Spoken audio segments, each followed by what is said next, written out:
The current strikes in the railway, in the universities, are very, very well timed for the Conservative Party conference, for Freshers' Week, and so on. But in the end, we also have to think that these these people, university tutors, railway staff, are striking because they don't have enough pay. But at the same time, it's the railway network, it's the railway lines that are supposed to be providing the service, not the railway drivers. It's the universities that are supposed to be providing the service, not the tutors. And the deal that the customers make is with the universities and with the railways. And I think, frankly, in line with the legislation which is now being pushed forward by the government, that it's not that railway drivers or tutors should be forced to work against their union recommendations, but the institutions themselves should be forced to provide the service that the customers have paid for. So that might be a bus option for railways, and it might be some other option for universities. I think it's outrageous that these institutions continue to take money and don't provide the goods. Because it's not just when people are striking that these institutions are failing. They're failing also on non-strike days. So therefore, they are taking advantage of their customers, whether they are students or whether they are fair-paying train users. And I don't think that's right. And once again, I think the government has approached the idea of a basic cover completely wrongly. They've approached it from the idea of attacking the hard-pressed working people, rather than putting a legal demand on the institutions. So this week, 20,000 university staff will be taking part in strikes which will coincide with Freshers' Week. Well, to a certain extent, Freshers' Week is an indulgence and unnecessary.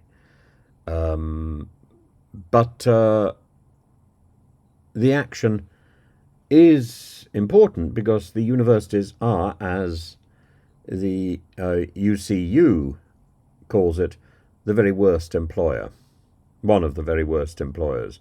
And I fully understand that. I've taught in universities, I've taught in schools. For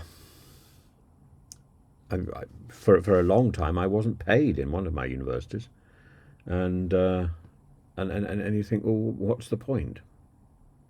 What's the point? And I also know that tutors in some of the top universities are paid a pittance for the work they do. A pittance.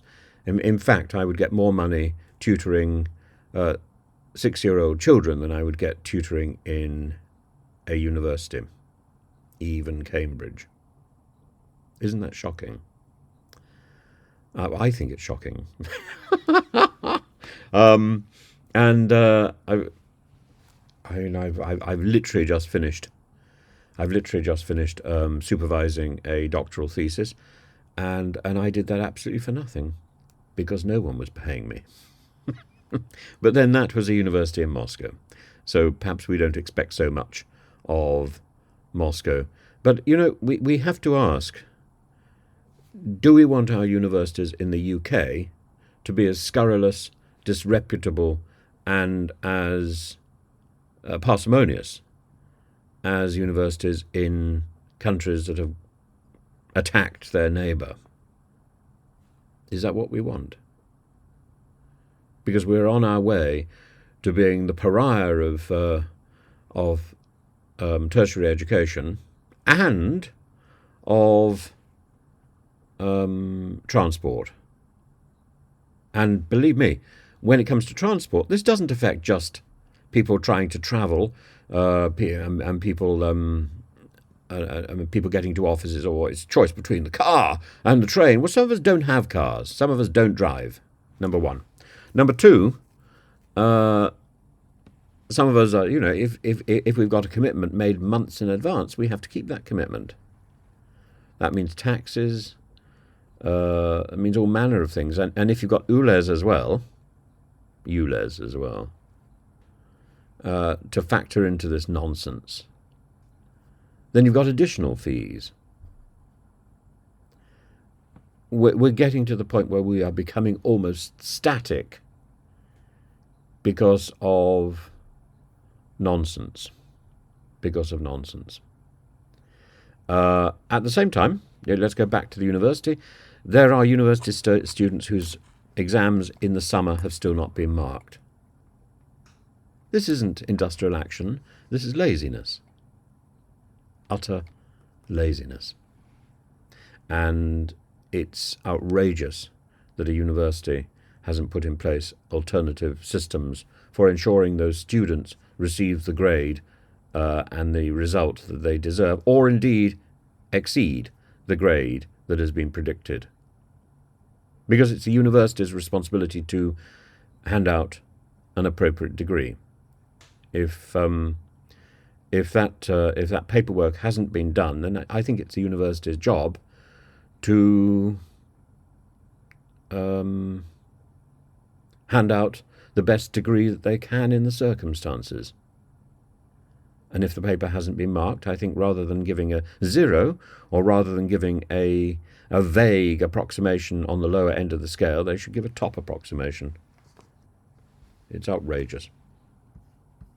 I have nothing but contempt for the university system while it's engaged in this nonsense, as I have nothing but contempt for the railway system. Yesterday and the day before, I was travelling to Exeter and back. Every single part of the journey was a disaster. Though I did meet delightful people on the way, but it was a disaster, and that was on a non-strike day. And I returned exhausted, utterly exhausted.